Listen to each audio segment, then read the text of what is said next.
Hello and welcome to your own channel GeoStars. Today we will be discussing about the basics of remote sensing. आज हम सुदूर संवेदन की प्रक्रिया क्या होती है, सुदूर संवेदन क्या है, इसके बारे में एक डिटेल जानकारी प्राप्त करेंगे. So basically remote sensing is the acquisition of the information. Remote sensing एक ऐसी प्रक्रिया है जिनके द्वारा हम किसी भी ऑब्जेक्ट के बारे में जानकारी प्राप्त करते हैं. So it is the acquisition of the information about an object. जो भी ऑब्जेक्ट या जो भी धरातल पर हमें वस्तुएं दिखाई देती हैं, उन वस्तुओं के बिना संपर्क में आए हुए हम इंफॉर्मेशन को गैदर करते हैं. और ये इंफॉर्मेशन हम एक रिकॉर्डिंग डिवाइस के थ्रू गैदर करते हैं. यानी हमारे स्पेस में हमने ऐसे रॉकेट के थ्रू सैटेलाइट्स लॉन्च कर रखे और इन सैटेलाइट में हमने सेंसर्स लगा रखे. इन सेंसर्स के द्वारा हम लगातार ऑब्जेक्ट से जो लाइट वापस आती है या रिफ्लेक्ट बैक होती है, उस लाइट को हम लोग रिकॉर्ड करके उससे एक इमेज को जनरेट करते हैं और उस इमेज का इंटरप्रिटेशन करने के बाद हम उस एरिया के प्लानिंग या प्रॉब्लम को सॉल्व करते हैं.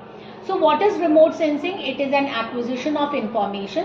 इसके द्वारा हम जानकारी एकत्रित करते हैं अबाउट एन ऑब्जेक्ट, किसी भी ऑब्जेक्ट के बारे में, किसी भी वस्तु के बारे में या कोई भी प्राकृतिक लैंडफॉर्म हो उसके बारे में, with a recording device. And यहाँ पे एक टर्म बहुत इंपॉर्टेंट है कि हम उस वस्तु के फिजिकल कॉन्टैक्ट में नहीं रहते हैं, यानी भौतिक रूप से हम उसे टच नहीं करेंगे, दूर से ही हम उसके बारे में सारा डेटा या इंफॉर्मेशन गैदर करेंगे.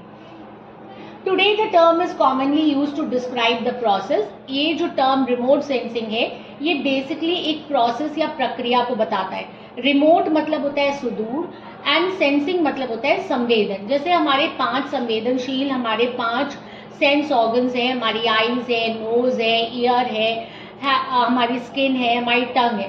तो इसमें टंग और स्किन, ये 2 सेंस ऑर्गन ऐसे होते हैं जिसको जब तक हम किसी वस्तु को छुएंगे नहीं, हमें नहीं पता चलेगा कि इसका स्वाद कैसा है. जब तक हम टंग पे कोई भी चीज को नहीं रखेंगे, हमें नहीं पता चल सकता कि ये मीठा है, नमकीन है, कैसा है. इसी तरह स्किन के छूने से ही हमको उसका टच या उसके बारे में पता चलेगा. लेकिन जो हमारी आईज है, नोज है, ईयर्स है, इनमें हम विदाउट बीइंग इन कॉन्टैक्ट किसी भी वस्तु के बारे में जानकारी प्राप्त कर सकते हैं. जैसे आईज है, दूर से ही हम देख के पता लगा सकते हैं कि व्यक्ति कौन है, मेल है, फीमेल है, और भी जो जानकारी हमको मिल सकती है देखने मात्र से. इसी तरह हमारे ईयर्स होते हैं, तो ईयर्स के द्वारा हम सुनते हैं किसी भी चीज को और दूर से आ रही आवाज से हम ये पता लगा लेते हैं कि व्यक्ति कौन है, क्या बता रहा है. उसके बहुत संपर्क में या उसके कांटेक्ट में होने की जरूरत नहीं है.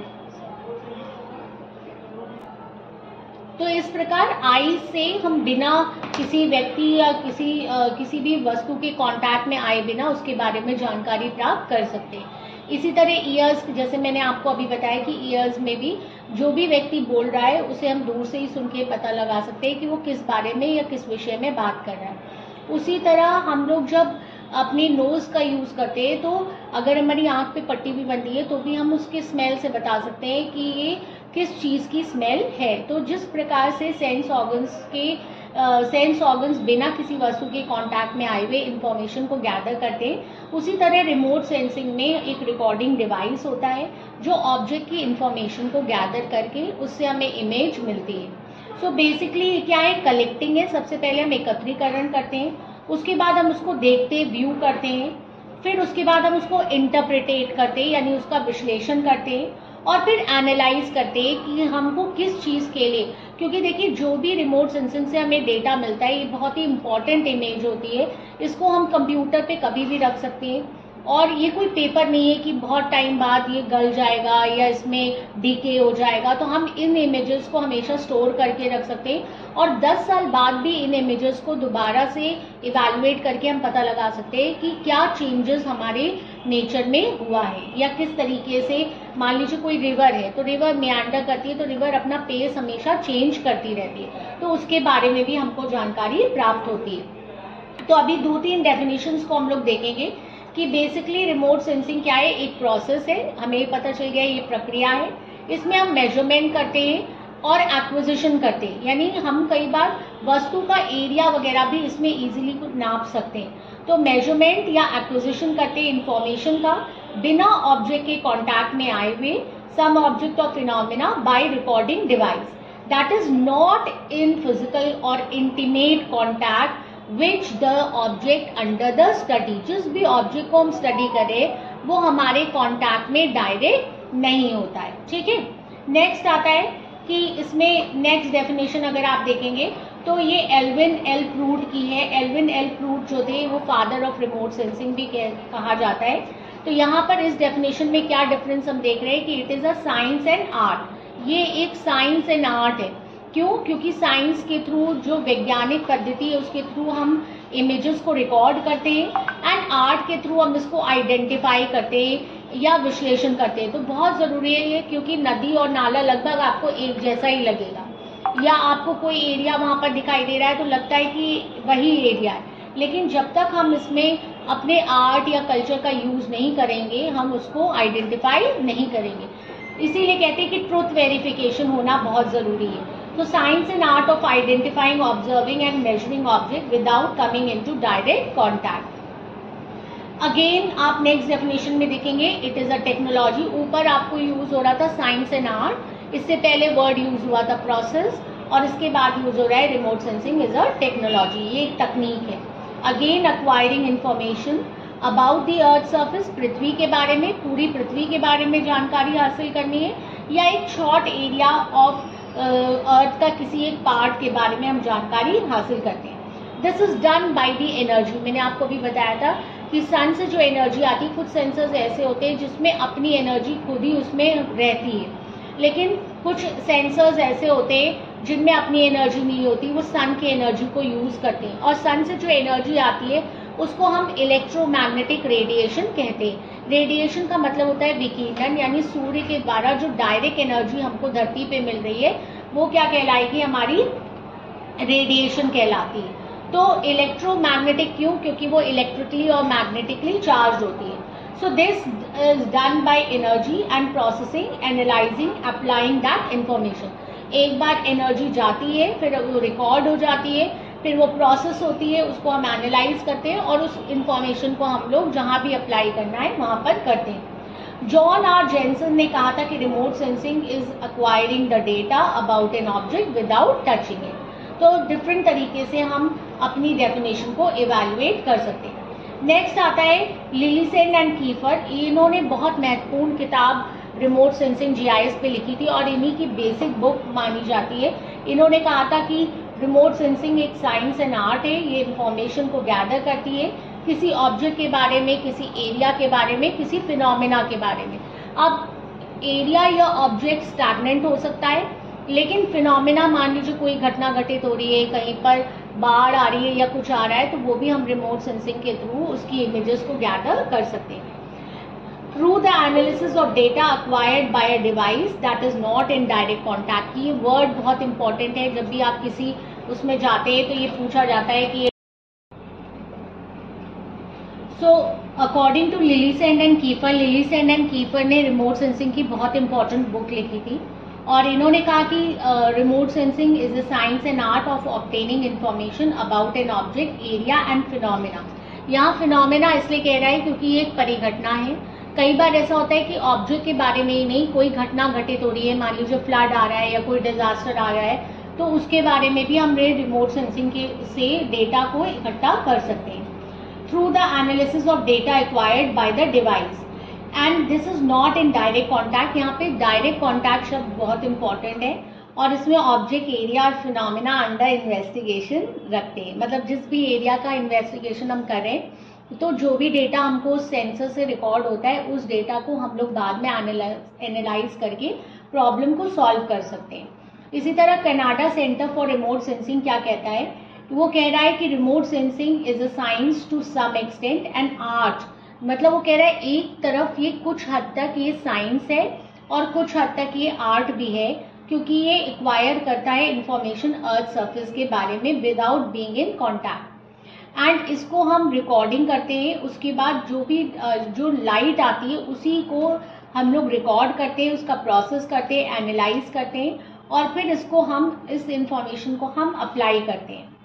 लेकिन इन्होंने कहा कि it is a simple definition. यहाँ पर हम लोगों ने इलेक्ट्रोमैग्नेटिक रेडिएशन वर्ड का किसी भी जगह इस्तेमाल नहीं किया है, क्योंकि जब हम एक जनरल वे में बताते हैं तो हम ये बताते हैं कि या तो ये एक टेक्नोलॉजी है, ये एक तकनीक है या एक प्रोसेस है। जिसमें हम किसी भी वस्तु के बिना कांटेक्ट में रहे हुए उसके बारे में इंफॉर्मेशन को गैदर करते हैं और उस इमेज को हम बाद में एनालाइज करते हैं। लेकिन जब हम आगे चलेंगे तो हम इलेक्ट्रोमैग्नेटिक रेडिएशन के बारे में जानकारी प्राप्त करते हैं, जो मेनली एक मीडियम है जिसके थ्रू हम जो भी एनर्जी रिफ्लेक्ट बैक होती है उसी को रिकॉर्ड करके, उसी को सेंस करके हम इमेज के बारे में बताते हैं। अब यहाँ पर आप देख सकते हैं कि ये एक डायग्राम है जिसमें आप देख सकते हैं कि एक सैटेलाइट लगा है। यहाँ पे आप देखिए ये एक सैटेलाइट है और इस सैटेलाइट में यहाँ पे एक सेंसर लगा हुआ है। तो ये जो सेंसर है ये आप देख सकते हैं कि दिस इज अ सैटेलाइट और यहाँ पर एक सेंसर लगा है। अच्छा, अब डिफरेंट प्लेटफॉर्म्स होते हैं, अभी प्लेटफॉर्म को हम आगे देखेंगे। तो एक होता है अर्थ बेस्ड प्लेटफॉर्म, एक होता है आपका एयरबोर्न प्लेटफॉर्म और एक होता है आपका स्पेस बॉर्न प्लेटफॉर्म। तो जो आपका अर्थ बेस्ड प्लेटफॉर्म होता है वो जब भी हम अर्थ पे रख के कोई पिक्चर्स खींचते हैं तो वो अर्थ बेस्ड प्लेटफॉर्म हुआ। उसके बाद में क्या हुआ कि हमने एरोप्लेन्स का यूज करने लगे और जब हम एरोप्लेन के ऊपर अपने कैमरा को फिट करके वहां से हम इमेजेस को लेने लगे तो वो एयर बेस्ड प्लेटफॉर्म कहलाया। मतलब आपका सेंसर कहाँ पर लोकेट कर रहा है। प्लेटफॉर्म मीन्स कहाँ पर, जैसे हम कहते हैं ना गाड़ी स्टेशन पे प्लेटफॉर्म पे खड़ी। सो प्लेटफॉर्म का मतलब है कि ग्राउंड पे आपका सेंसर लगा हुआ है जहाँ पे आप इमेज को रिकॉर्ड करें। एयरबॉर्न पे लगा है क्योंकि एयर तक, जहां तक एयर होती है, जहां पर हमारा एटमॉस्फेयर होता है वहां तक हमारा ग्रेविटेशनल फोर्स होता है और जैसे हम ग्रेविटेशनल फोर्स के बाहर जाते हैं तो हमारा स्पेशल एरिया हो जाता है, हमारा स्पेस का एरिया है जहां पर हम रॉकेट के थ्रू सैटेलाइट को लॉन्च करते हैं और ये सैटेलाइट हमेशा एक पर्टिकुलर ऑर्बिट में घूमती रहती है और इसी में हम सेंसर को लगाते हैं। तो यहाँ पर आप देख सकते हैं कि सन मेन सोर्स ऑफ एनर्जी है। ये सन से जो लाइट आती है, ये लाइट जो है वो वस्तुओं से टकराती है और ये रिफ्लेक्ट बैक होती है। अब सेंसर में जो हमारा सैटेलाइट है उसमें एक सेंसर लगा होता है। ये सेंसर एमिटेड लाइट को रिकॉर्ड करता है इमेज फॉर्म में। हमेशा हम कभी भी ये नहीं कहेंगे कि सैटेलाइट से जो पिक्चर हम खींच रहे हैं वो एक जो है वो पिक्चर है, हम उसको हमेशा क्या कहेंगे, इमेज है। तो ये इमेज फिर बाद में आगे चल के रिकॉर्डेड हो जाती है और इस रिकॉर्डेड इमेज को हम बाद में प्रोसेस करते हैं, एनालाइज करते हैं और प्रॉब्लम को सॉल्व करते हैं। अब कई बार क्या होता है कि आपको सन कई बार हर वक्त तो नहीं रहेगा, तो कई बार हम ऐसी सैटेलाइट्स को भी यूज करते हैं जिनमें ऑटोमेटिकली जो रेडिएशंस हो या लाइट हो वो एमिट करता है, यानी तब ये वाला प्रोसेस इंक्लूड नहीं होगा। तब यहीं से लाइट आएगी और ये लाइट जो है रीरेडिएट होगी और रीरेडिएट होके एटमॉस्फेयर के साथ इंटरेक्शन करके फिर हम इसको स्टडी करते हैं। सो अब हम आते हैं हिस्टोरिकल ओवरव्यू पे। हालांकि हिस्टोरिकल ओवरव्यू को हम लोग डिटेल डेल्व भी करेंगे, लेकिन यहाँ पर हम एक ब्रीफ कंसेप्ट देख लेते हैं हिस्टोरिकल ओवरव्यू का। कि जो कंसेप्ट आया था सबसे पहले, फोटोग्राफी का एक कंसेप्ट आया था जिसे ग्रीक मैथमेटिशियन एरिस्टोटल ने लाए थे और इन्होंने एक पिन होल कैमरा का यूज किया था 5th and 4th सेंचुरी के टाइम पीरियड पे। यहीं से जब हमने पिक्चर्स को खींचना शुरू किया पिन होल कैमरा के थ्रू, तब यहाँ से हमारी बेसिकली रिमोट सेंसिंग की स्टार्टिंग हुई थी। And photography was originally invented in early 1800 के आसपास हम लोग ने फोटोग्राफी करना शुरू किया था। And the world first chemical photograph was taken by 1826 Joseph नीफिस।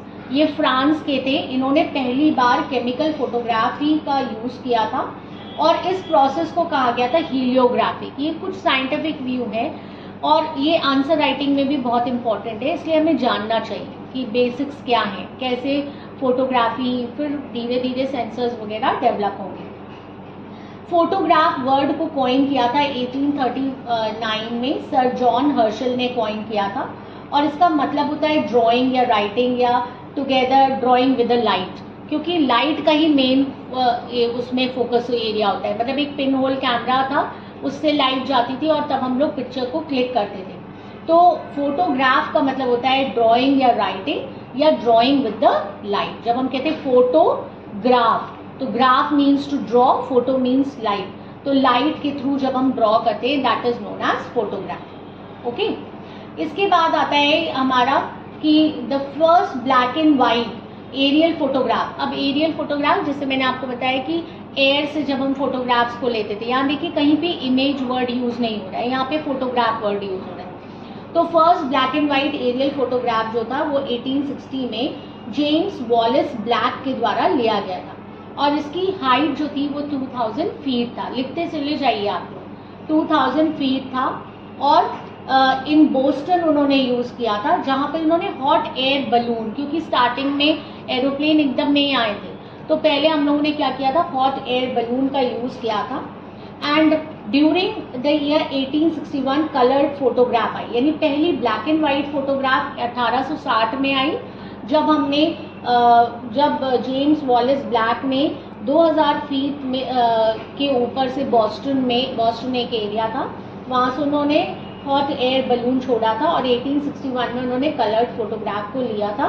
और 1861 में कलर्ड फोटोग्राफ लिया था जेम्स क्लर्क मैक्सवेल ने, यानी जेम्स क्लर्क मैक्सवेल ने पहली बार कलर्ड फोटोग्राफ ली थी। In 1897, Alfred Nobel became the first human being in the world to succeed in capturing an aerial photo with the help of rocket-mounted camera. यानी अभी तक तो क्या था कि हमने बलून के ऊपर उसे रख दिया और तब हम लोगों ने ले लिया, लेकिन 1897 में अल्फ्रेड नोबेल वो पहले व्यक्ति थे जिन्होंने एरियल फोटोग्राफ को कैप्चर किया था रॉकेट माउंटेड कैमरा से। रॉकेट पे माउंटेड कैमरा था, वहां से उन्होंने फोटोग्राफ को क्लिक किया था। 1859 में गैस्पर्ड टॉर्नाचॉन एक थे, इन्होंने ऑब्लीक फोटोग्राफ ली थी। मतलब अगर हम सीधी फोटोग्राफ ले रहे हैं या हम टिल्टेड फोटोग्राफ ले रहे हैं, तो इन्होंने पहली बार ऑब्लीक फोटोग्राफ को लिया था। इसे तिर्यक कहते हैं, हिंदी में इसको तिर्यक कहते हैं। Photograph of a small village near Paris, Paris में उन्होंने बैलून के थ्रू एक फोटोग्राफ को लिया। With this picture the era of earth observation and remote sensing started, यानी 1859 से लगभग हम मान सकते हैं कि हमारा एक मतलब ड्रास्टिक चेंज हुआ जब हम लोगों ने पेरिस के एक विलेज की फोटोग्राफ को लिया। अब 1900 से 1914 में कॉन्टिन्यूस डेवलपमेंट होता रहा फिल्म के कंसेप्ट में। वो फिल्म नहीं जो हम लोग फिल्म देखते हैं टेलीविजन पे फिल्म, इसकी बात है कि वो जो फिल्म थी, क्योंकि आपने देखा होगा कि पहले जब कभी भी हम लोग फोटोग्राफ लेते थे तो एक रोल होता था और उस रोल को हम लोग फिर अंधेरे कमरे में लेके जाते थे, फिर वो पानी से धुलता था, फिर उससे पिक्चर आती थी। ऐसे भी बीच में कैमरे आए जिनसे आप तुरंत क्लिक करिए और तुरंत एक फोटोग्राफ आपको मिल जाती। जो पुराने ज़माने में आपके मम्मी पापा होंगे तो उनके पास ऐसे कैमरे होते थे, एक क्लिक दबाते थे और उसमें से इस तरीके से एक फ़ोटो निकल आती थी, तो वो कलर्ड फोटोग्राफ्स थी। तो ये 1900 से 1914 में कॉन्टिन्यूस डेवलपमेंट होता रहा फिल्म का। माउंटिंग बेस ऑफ कैमरा, कहाँ कितनी हाइट पे हम रोक रख रहे हैं, क्योंकि जैसे जैसे अगर हम हाइट बढ़ाएंगे तो हमें रेजोल्यूशन और पिक्सल भी बढ़ाने पड़ेंगे, तभी जो है हम बहुत माइन्यूट एरिया को कैप्चर कर पाएंगे। सो एरियल फोटोग्राफी में धीरे धीरे इम्प्रूवमेंट होता गया, फोटोग्राफ के कवरेज में भी इम्प्रूवमेंट होता गया। फिर उसके बाद आप ये देख सकते हैं कि एक्सप्लोरर 7 आया। ये फर्स्ट सैटेलाइट था with an instrument for meteorological remote sensing, यानी एक्सप्लोरर 7 जो था वो पहला सैटेलाइट था विद एन इंस्ट्रूमेंट जिसमें हमने मेट्रोलॉजिकल रिमोट सेंसिंग का यूज किया था। उसके बाद अब क्योंकि हिस्ट्री का जस्ट मैंने आपको एक शॉर्ट वर्जन दिया है, इसकी नेक्स्ट बाद हम आपको पूरी हिस्ट्री डिटेल में पढ़ाएंगे। तो अब हम देखते हैं कि रिमोट सेंसिंग, क्योंकि बार बार आ रहा है कि remote sensing is a technology, it is a process, but it is a science and art. तो कई बार क्वेश्चन ये आ जाता है whether remote sensing is a science or whether remote sensing is a art. तो अब हम देखेंगे कि रिमोट सेंसिंग साइंस है कि आर्ट है। सो रिमोट सेंसिंग साइंस क्यों है? क्योंकि साइंस वो सब होता है जो फैक्ट पे आधारित है, जिस किसी चीज़ को हम प्रूव कर सकते हैं, जो फैक्चुअल है, जिसके बारे में हम आंसर दे सकते हैं, वो सब क्या है? हमारा साइंस है। So broad field of human knowledge concern with facts. देखिए यहाँ वर्ड आया है facts, held together by the principles, जहाँ पे हम डिफरेंट प्रिंसिपल, सिद्धांत, नियमों के आधार पर हम किसी भी चीज़ को प्रतिपादित करते हैं या उसको प्रूव करते हैं, तो वो साइंस हो जाती है। Scientists generally feel that any object that man can study by using the scientific methods and other special rules of thinking may be called as science. Scientists ये मानते हैं कि जिस किसी को भी हम scientific method से पढ़ते हैं, उसको factual तौर पे हम उसको बताते हैं, या स्पेशल रूल्स या नियम लागू होते हैं, जैसे लाइट है या कार्मिक लॉ है, वो सब ये कहता है कि या आर्किमिडीज का सिद्धांत है। तो ये सब ये कुछ ना कुछ नियम, कुछ प्रिंसिपल्स पे आधारित है, और ये बार बार जब भी आप कितनी बार भी टेस्ट करेंगे एक ही रिजल्ट देगा। तो जब हमें बार बार एक ही चीज फैक्चुअली प्रूव्ड हो जाती है, that is science. Remote sensing एक टूल और टेक्निक इसी तरह है, ये मैथमेटिक्स पे आधारित है, साइंस पे आधारित है। Using sensors to measure the amount of electromagnetic radiation, इसके द्वारा हम विद्युत चुंबकीय तरंगों को मेजर करते हैं, और उस ज्योग्राफिक एरिया को कितने भी डिस्टेंस हो, उस डिस्टेंस से हम इसको नाप करके उसका क्वांटिटेटिव और साइंटिफिक स्टडी कर सकते हैं। अब रिमोट सेंसिंग जो है वो एक आर्ट भी है। रिमोट सेंसिंग क्या है? It is an art also. Art क्यों है? क्योंकि हम इसमें विजुअल इमेज इंटरप्रिटेशन करते हैं। विजुअल मतलब जो हम देख रहे हैं, इमेज मतलब जो भी रिमोट सेंसिंग से हमें जो लाइट से रिफ्लेक्ट होने के बाद हमें मिलती है picture, that is known as image. तो इंटरप्रिटेट बहुत जरूरी है कि हम क्या देख रहे हैं और क्या उसको इंटरप्रिटेट कर रहे हैं। तो एक ये इसलिए इसका आर्ट होना बहुत जरूरी है, क्योंकि साइंटिफिक नॉलेज से हम केवल ये चीज़ों को अक्वायर कर सकते हैं, लेकिन जब तक हम उसका पर्पसफुल यूज नहीं करेंगे प्रॉब्लम सॉल्विंग के लिए, प्लानिंग के लिए, तो उसके लिए व्यक्ति को एक्सपीरियंस होना चाहिए। जैसे डॉक्टर ऑपरेशन थिएटर में कोई भी पेशेंट अगर लेटा हुआ है और हमको कहना है कि हमें ये ऑपरेशन करना है, लेकिन उस समय उसका इंस्टिंक्ट बहुत ज़रूरी है। अगर वो बहुत ही वेल प्रैक्टिस डॉक्टर होगा तो हो सकता है कि कोई कॉम्प्लिकेशन वहाँ पर इमर्ज कर जाए, और उस कॉम्प्लिकेशन को दूर करने के लिए बहुत ज़रूरी है कि हम उस समय जो है उसके बारे में मतलब तुरंत निर्णय ले सकें। तो इसी तरह इमेज जब हमको मिली है, तो इमेज में हमें तुरंत निर्णय लेना होगा, या हमें प्लानिंग करना होगा कि नहीं पुल यहाँ बनना है, या हो सकता है नदी आज यहाँ हमें दिख रही है, लेकिन आगे चल के नदी किधर मेंडर करके जा रही है, ये पास्ट के हम इमेजेस के थ्रू हम देखकर इंटरप्रिटेट कर सकते हैं। So combining the scientific knowledge with the real world, हमें रियल वर्ल्ड में इसीलिए कहते हैं ट्रुथ वेरिफिकेशन करना बहुत जरूरी है। कितना भी आप रिमोट सेंसिंग कर लेंगे, आपको ट्रुथ वेरिफिकेशन करने फील्ड में जाना पड़ेगा। फील्ड सर्वे को आप निग्लेक्ट नहीं कर सकते।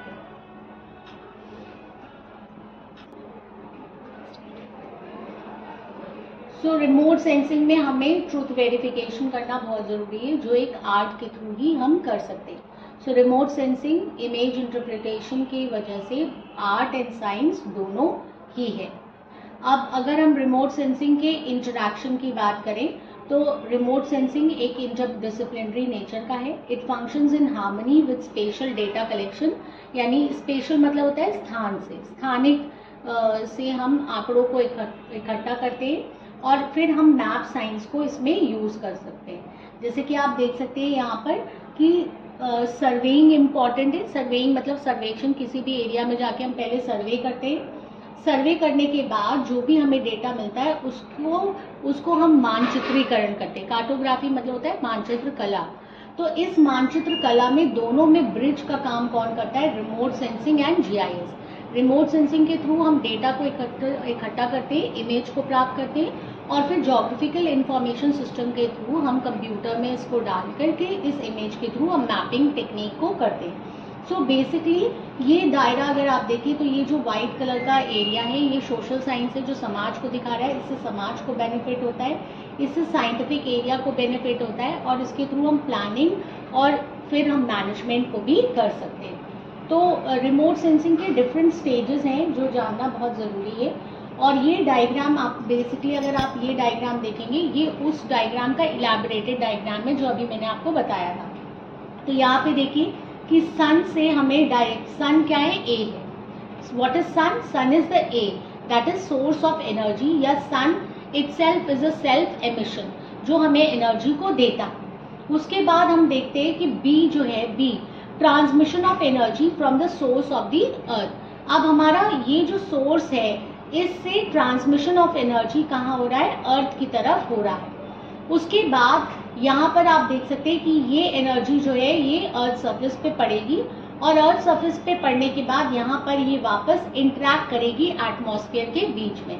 तो यहाँ पे आप देख सकते हैं interaction of energy with the earth surface. जब आ रही है तब भी इंटरैक्ट करेगी अर्थ के एटमॉस्फेयर से, और जब जा रही है तब भी वो अर्थ के एटमॉस्फेयर से इंटरैक्ट करेगी।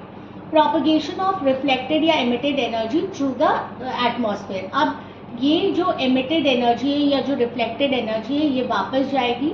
Detection of the emitted energy by the sensor. अब इसके बाद जब एनर्जी रिफ्लेक्ट बैक होगी तो वो जो सैटेलाइट में सेंसर लगा है वो सेंसर इस एनर्जी को रिकॉर्ड करेगा। Conversion of energy receive in the photographic या डिजिटल फॉर्मेट ऑफ डेटा। और उसके बाद आप ये देख सकते हैं कि यहाँ से ये जो इमेज का डेटा है ये हम यहाँ पर इस एरिया में ये रिकॉर्ड होगी, और रिकॉर्ड होने के बाद extraction of information contents from the data products. Data product क्या होता है? जो भी इमेज होती है, स्कैनर्स होते हैं, ये सब डेटा प्रोडक्ट्स कहलाते हैं। तो जो कुछ भी हमको इससे मिलता है इससे हम इंफॉर्मेशन को डिराइव करते हैं। And then conversion of information into map या टैबुलर फॉर्म। हम इसको टैबुलर फॉर्म में भी कर सकते हैं। जैसे मान लीजिए कि इलाहाबाद में कुंभ का मेला लग रहा है या कुछ भी लग रहा है, तो वहाँ पर एक एक जो हमने वहाँ पर टेंट लगाए उसको भी हम काउंट कर सकते हैं और उसको टैबुलर डेटा में कन्वर्ट कर सकते हैं। तो हम या तो मैप बनाएंगे या टैबुलर डेटा में कन्वर्ट इसको करेंगे। तो ये पूरा प्रोसेस है। तो सबसे पहले हमने जाना व्हाट इज रिमोट सेंसिंग, उसके बाद हमने उसकी डिफरेंट डेफिनेशंस देखी, उसके बाद हमने देखा कि रिमोट सेंसिंग की एक ब्रीफ हिस्ट्री की। कैमरा से स्टार्ट हुआ, फोटोग्राफी से स्टार्ट हुआ, एंड फोटोग्राफी का मतलब होता है लाइट को ग्राफ करना या ड्रॉ करना। उसके बाद हमने देखा इट इज़ अ साइंस और आर्ट, ये साइंस है कि आर्ट है। उसके बाद हमने स्टेजेस ऑफ इंफॉर्मेशन को देखा। अब यहाँ पे हम आगे अगर चलेंगे तो हम ये देख सकते हैं कि कंसेप्ट ऑफ रिमोट सेंसिंग क्या है। Energy recorded by the remote sensing system. जो भी रिमोट सेंसिंग सिस्टम है उसमें वो एनर्जी को ही रिकॉर्ड करता है। It undergoes fundamental interaction. यहाँ पे एक चीज़ और इम्पॉर्टेंट है बताना, यहाँ पे आप देख सकते हैं कि एक है कि यहाँ सन से एनर्जी आ रही है और ये रिफ्लेक्ट बैक हो रही है। एक में आप देखिए दो जगह बी लिखा हुआ है, यानी यहाँ पर सन से एनर्जी आ रही है और सी रिफ्लेक्ट बैक हो रही है, डी द्वारा वो रिकॉर्ड हो रही है। यहाँ पे आप देखिए कि ए सोर्स ऑफ एनर्जी, ये भी सोर्स ऑफ एनर्जी है, जहाँ पे सेंसर के अंदर ही एनर्जी लगी है।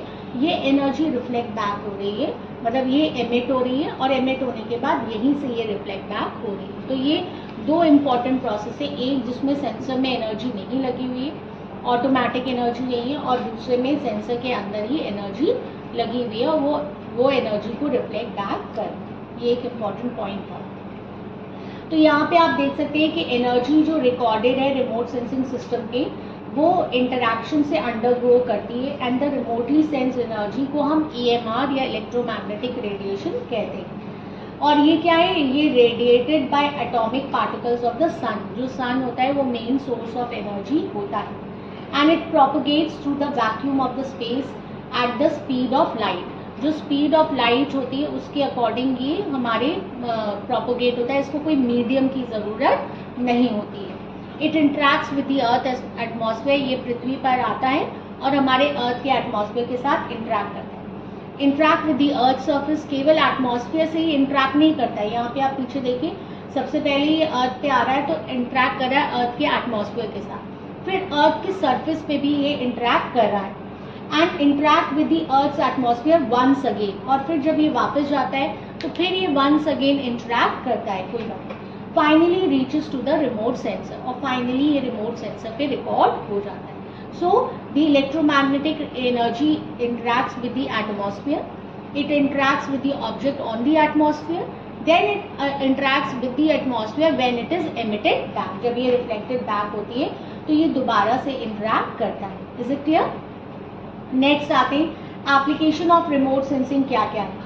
अब रिमोट सेंसिंग का वेरियस एप्लीकेशन है। हम इसको इन्वायरमेंट असेसमेंट में यूज़ कर सकते हैं, हम इसको मॉनिटरिंग में कर सकते हैं, यानी अर्बन ग्रोथ हो रहा है, हज़ार्ड हो रहा है, या वेस्ट डिस्पोजेबल कितना हो रहा है उसके बारे में।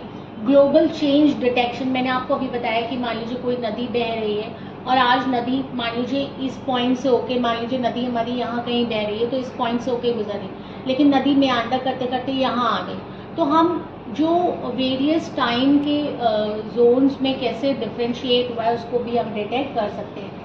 हम ozone depletion, deforestation, global warming, इसके लिए रिमोट सेंसिंग का यूज़ करते हैं। एग्रीकल्चर के लिए यूज़ करते हैं, क्रॉप कंडीशन को पता लगाने के लिए, यील्ड प्रिडिक्शन के बारे में कि कितना मतलब खेती हुआ है, क्योंकि हमने जब एक बार फोटो मिल गई, मान लीजिए ये हमारा खेत है, हमें यहाँ की फोटो मिल गई, तो हम बता सकते हैं कि पिछले साल केवल इतने एरिया में क्रॉपिंग हुई, अब ज़्यादा बढ़ गई है और बढ़ गई है, तो हम इसको डिटेक्ट कर सकते हैं by the remote sensing. Soil erosion के बारे में हम बता सकते हैं, नॉन रिन्यूएबल एनर्जी रिसोर्सेज के एक्सप्लोरेशन के बारे में बता सकते हैं, मिनरल्स, ऑयल, नेचुरल गैस जो हम लोग निकालते हैं। इसके अलावा रिन्यूएबल नेचुरल रिसोर्सेज के बारे में, वेटलैंड क्या है, जो एरियाज मतलब जो स्पॉन्जी एरियाज होते हैं। अभी मैं आपको एक दिन बताऊंगी व्हाट आर द, अभी एक नया कंसेप्ट आया स्पॉन्ज एरियाज। तो स्पॉन्ज एरिया चाइना से डेवलप हुआ था, अब धीरे धीरे ये कंसेप्ट इंडिया में चेन्नई और महाराष्ट्र इन सब जगह पे भी ये यूज़ हो रहा है कि हम कैसे वाटर को रीजनरेट करें सॉइल में।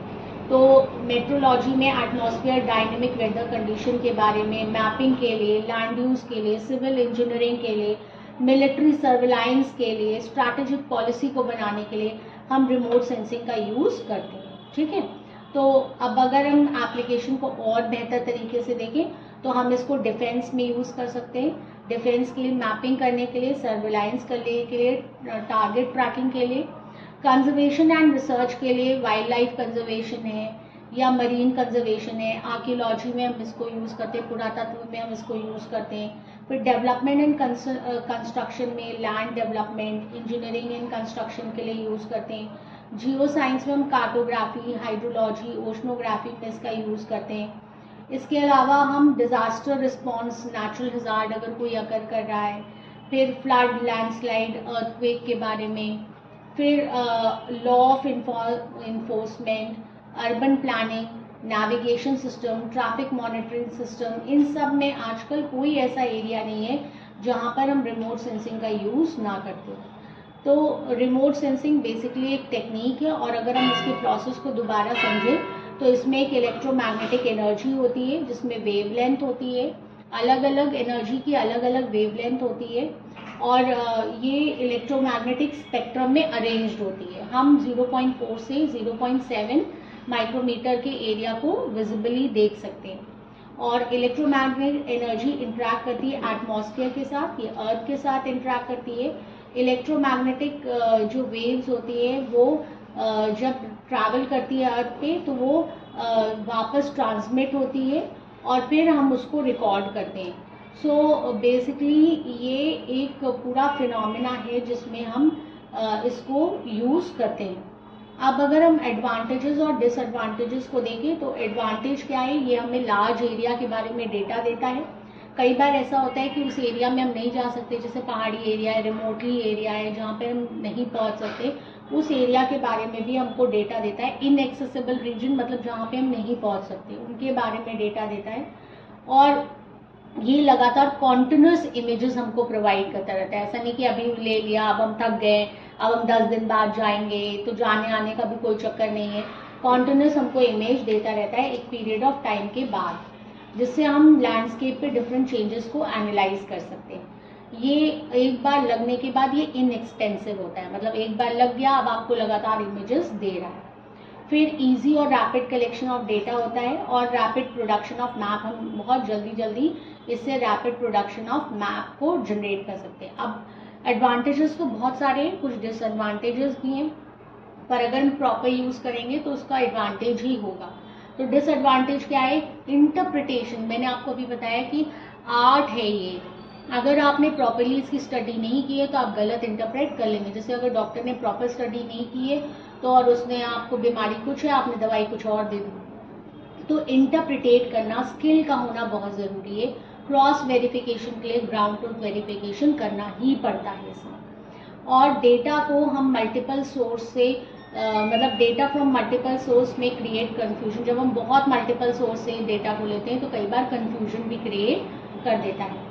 ऑब्जेक्ट्स कैन बी मिसक्लासिफाइड और कंफ्यूज। अगर आप प्रॉपरली स्किल्ड नहीं है तो कई बार ऑब्जेक्ट्स जो हैं वो आपको कंफ्यूज डेटा प्रोवाइड करते हैं, और कई बार इमेजेस में डिस्टॉर्शन भी हो जाता है।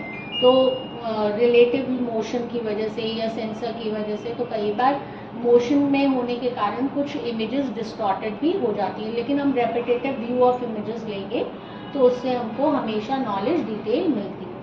So this is all about the basics of remote sensing, and now in the next class we will be studying about the history of remote sensing, then platforms, and then